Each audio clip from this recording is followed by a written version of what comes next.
Hey guys, welcome back to your channel. तो आज हम सीखेंगे व्हाट इज पैनल डाटा। तो सबसे पहले पैनल डाटा को लॉन्गिट्यूडनल डेटा भी बोलते हैं। ये एक ऐसा डाटा सेट है जिसमें हम ट्रैक करते हैं सेम इंडिविजुअल्स को, सेम फर्म्स को या फिर मल्टीपल कंट्रीज को ओवर मल्टीपल टाइम पीरियड्स। सो इसमें क्या होता है कि जब हम पैनल डाटा को एनालाइज करते हैं, हमें जो भी चेंजेस हो रहे हैं विद द टाइम पीरियड वो हमें पता लगते हैं। तो आपको जब मैं आगे इजी एग्जांपल्स दूंगी, आपको पैनल डाटा और अच्छे से क्लियर हो जाएगा। जो पैनल डाटा है वो सारे फील्ड्स में यूजफुल है, बेशक वो इकोनॉमिक्स का फील्ड हो, बेशक वो सोशल साइंसेज का फील्ड हो, बेशक वो फाइनेंस का फील्ड हो, बेशक वो हेल्थ केयर या रिसर्च का फील्ड हो। पैनल डाटा हमारे रिसर्च वर्क के लिए बहुत ज़्यादा यूजफुल है, क्योंकि हमें जब एनालिसिस करना होता है तब हमें पैनल डाटा को यूज़ करना होता है। सो क्या क्या मेन फीचर्स हैं पैनल डाटा के? पैनल डाटा कॉम्बिनेशन है क्रॉस सेक्शनल और टाइम सीरीज डाटा का। अब क्रॉस सेक्शनल डाटा क्या होता है?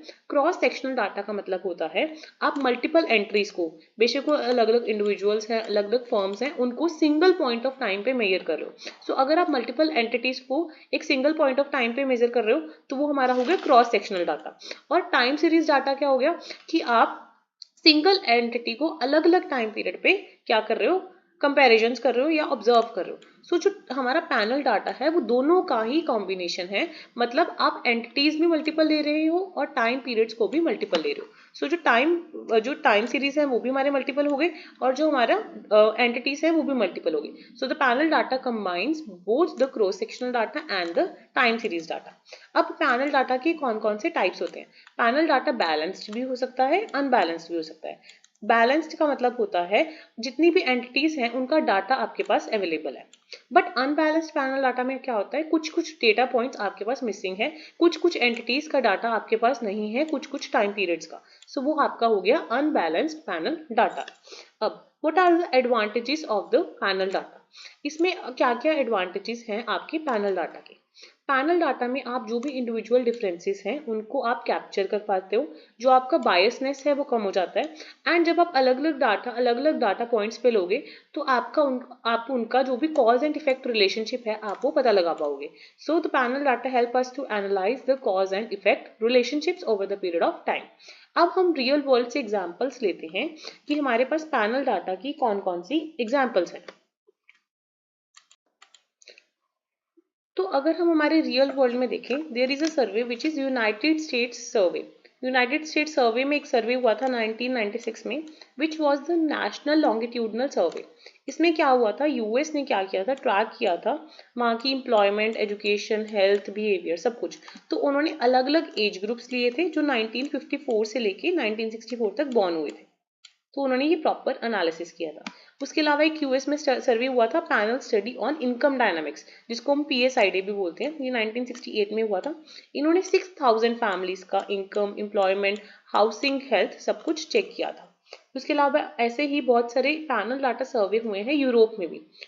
यूरोप में हुआ था एक ब्रिटिश हाउस होल्ड पैनल सर्वे, एक हुआ था जर्मन सोशियो इकोनॉमिक पैनल, ऐसे ही एक हुआ था European community house hold panel. ये जैसे एक सिंपल एग्जाम्पल्स हैं ताकि आपको पता लग सके कि रियल वर्ल्ड में भी पैनल डाटा बहुत ज़्यादा अप्लाई किया जाता है। डेवलपिंग कंट्रीज जैसे में भी बहुत सारे पैनल डाटा अप्लाई करते हैं, वैसे ही health and retirement panel data भी कई जगह किया जाता है। अगर हम रिसर्च की बात करें, रिसर्च में हम पैनल डाटा कैसे अप्लाई कर सकते हैं, यहाँ पर मैंने कुछ एग्जाम्पल्स लिए हैं। फॉर एग्जाम्पल, आपको हायर एजुकेशन में कितनी वेजेस बढ़ रही हैं over the period of time वो चेक करना है। सो आपका डाटा सेट क्या हो गया, सपोज आपने 1000 इंडिविजुअल्स लिए रेंजिंग फ्रॉम 2010 टू 2020 और उनका एजुकेशन लेवल और एनुअल वेजेस दोनों को ट्रैक किया। तो ये एग्जाम्पल है पैनल डाटा की, क्योंकि देखो जो हमारा टाइम पीरियड है वो 2010 से लेके 2020 तक हो गया, मतलब मल्टीपल टाइम पॉइंट्स हो गए। एंड हम 1000 इंडिविजुअल्स को ले रहे हैं और उनका हम एजुकेशन लेवल भी देख रहे हैं और उनकी वेजेस भी देख रहे हैं। So panel data will show us कि क्या लोगों की एजुकेशन बढ़ने से, एजुकेशनल एक्सपीरियंस बढ़ने से उनकी जो वेज ग्रोथ है वो बढ़ रही है या नहीं। तो ये आपको कौन बताएगा? पैनल डाटा बताएगा। ये मैंने एक इजी एग्जांपल ली है ताकि आपको पता लग सके कि हम पैनल डाटा कैसे अप्लाई करते हैं। नेक्स्ट मैंने एग्जांपल ली है यहाँ पे इन्फ्लेशन की। फॉर एग्जांपल, आप देखना चाहते हो कि जो हाउस होल्ड है उनकी spending over the time period बढ़ रही है अगर इन्फ्लेशन हो रही है। सो क्या इन्फ्लेशन उनकी हाउस होल्ड स्पेंडिंग पर इफेक्ट डालती है या नहीं। सो इसमें सपोज आपने 500 हाउस होल्ड लोगों को ट्रैक किया फ्रॉम 2015 टू 2025 और उनके इन्फ्लेशन रेट भी देखे और उनके मंथली एक्सपेंसेस भी देखे। सो इससे हमें पैनल डाटा बताएगा क्या लोगों की स्पेंडिंग हैबिट में चेंज हो रहा है विद द इन्फ्लेशन और not. Now what are the advantages of the panel data. Panel data econometrics में बहुत ज़्यादा यूज होता है। जैसे हमने पहले पढ़ा था कि जो पैनल डाटा है that is the combination of cross sectional and time series data. तो यहाँ पे मैंने कुछ आपको एग्जाम्पल्स बताई हैं विद एडवांटेजेस। सो सबसे पहले क्या है,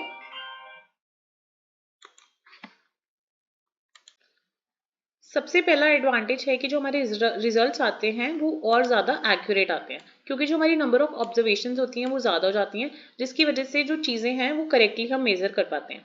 तो जो एफिशिएंसी ऑफ एस्टिमेट्स है वो बढ़ जाती है, बिकॉज जो डिग्री ऑफ फ्रीडम है वो इंक्रीज हो जाता है। यहाँ पे मैंने एक एग्जाम्पल ली है कि अगर आप इन्वेस्टमेंट मॉडल है फॉर एग्जाम्पल आपका कोई, उसमें जो पैनल डाटा है वो आपको शॉर्ट टर्म ट्रेंड्स और लॉन्ग टर्म जो इकोनॉमिक ग्रोथ है वो आपको डिफ्रेंशिएट करने में हेल्प करता है, क्योंकि हमारी जो ऑब्जर्वेशंस हैं ओवर टाइम वो मल्टीपल होती हैं, मतलब ज़्यादा होती हैं। तो इनडायरेक्टली कहने का मतलब ये है कि जो हमारे रिजल्ट्स आते हैं वो बहुत ज़्यादा एक्यूरेट आते हैं using the panel data. Second है बेटर बिहेवियरल हाइपोथेसिस टेस्टिंग। सो इसमें हम क्या कर सकते हैं कि अगर हम पैनल डाटा यूज कर रहे हैं, जो इंडिविजुअल डिफरेंसेस भी हैं एंड जो विद इन इंडिविजुअल चेंजेस हैं वो हम अच्छे से टेस्ट कर पाते हैं, जिससे जो मिसलीडिंग कंक्लूजन्स हैं वो कम हो जाते हैं। तो यहाँ पे मैंने एग्जांपल ली है कि अगर आपने लेबर फोर्स की पार्टिसिपेशन देखनी है, तो अगर आप जो क्रॉस सेक्शनल डाटा अगर आप सिर्फ यूज करोगे तो उसमें आपको प्रॉब्लम आएगी, बट अगर आप पैनल डाटा यूज कर रहे हो तो आप लॉन्ग टर्म वर्कफोर्स पार्टिसिपेशन भी देख सकते हो और जो टेम्परेरी लोग जॉब को छोड़ के जा रहे हैं उसको भी देख सकते हो। सो इससे क्या है कि जो आपके रिजल्ट्स हैं वो बेटर आएंगे। सो इससे जो हाइपोथेसिस टेस्टिंग होती है वो बेटर होती है। नेक्स्ट है कि हम डायनामिक रिलेशनशिप्स को समझ पाते हैं using the panel data. So panel data से हम विदाउट एनी रिस्ट्रिक्टिव एजम्पशंस अच्छे से रिलेशनशिप्स को समझ पाते हैं, जिसकी वजह से हमें काफ़ी ज़्यादा कॉज इफेक्ट रिलेशनशिप्स पता लगते हैं। उसके बाद नेक्स्ट एडवांटेज है कि जो बायसनेस है हम उनको कंट्रोल कर पाते हैं। तो इसमें बहुत सारी टेक्निक्स होती है जो हम आने वाली वीडियोस में देखेंगे, बट इसमें जो अनऑब्जर्व्ड इंडिविजुअल कैरेक्टरिस्टिक्स हैं जो बायसनेस करती हैं हम उनको कंट्रोल कर पाते हैं। उसके बाद हमारी नेक्स्ट एडवांटेजेस, हम जो प्रोडिक्शंस करते हैं पैनल डाटा के बेसिस पे, जो हम फर्दर प्रोडिक्शंस करते हैं वो हम बेटर कर पाते हैं। Provides micro foundations for macro analysis. तो जब हमें मैक्रो लेवल पे एनालिसिस करनी है तो ये उसके लिए अच्छी फाउंडेशंस तैयार करता है, मिसलीडिंग कंक्लूजन्स को अवॉइड करने में हेल्प करता है और हमारे उसमें चेक रखता है। पैनल डाटा थोड़ा सा कम्प्लेक्स होता है, so it can make some statistical analysis easier. For example जो पैनल डाटा है वो काफ़ी सारी चीज़ों को सिंप्लीफाई करता है एंड हमें अच्छे से स्टेटिस्टिकल इन्फ्रेंसेस निकालने में हेल्प करता है। फॉर एग्जाम्पल ये हमें हेल्प करता है analysing the non stationarity time series, handling the measurement errors, estimating the dynamic Tobit models. तो ये बहुत सारी एडवांटेजेस हैं। ये एडवांटेजेस हमें ऐसे समझ नहीं आएंगी, जब हम इसके रिगार्डिंग क्वेश्चंस को सॉल्व करेंगे एंड काफ़ी सारी चीज़ों को एनालाइज करेंगे तब हमें एडवांटेजेस समझ आएंगे। ये सारी थ्योरेटिकल चीज़ें हैं, बट जब हम इसको प्रैक्टिकली स्टेटस सॉफ्टवेयर में अपलोड करेंगे तब हमें ये सारे डाउट्स क्लियर हो जाएंगे। बाकी मिलती है नेक्स्ट वीडियो में। Till then don't forget to like share and subscribe, and description में टेलीग्राम चैनल और ग्रुप का लिंक है, आप उसको भी ज्वाइन कर सकते हो।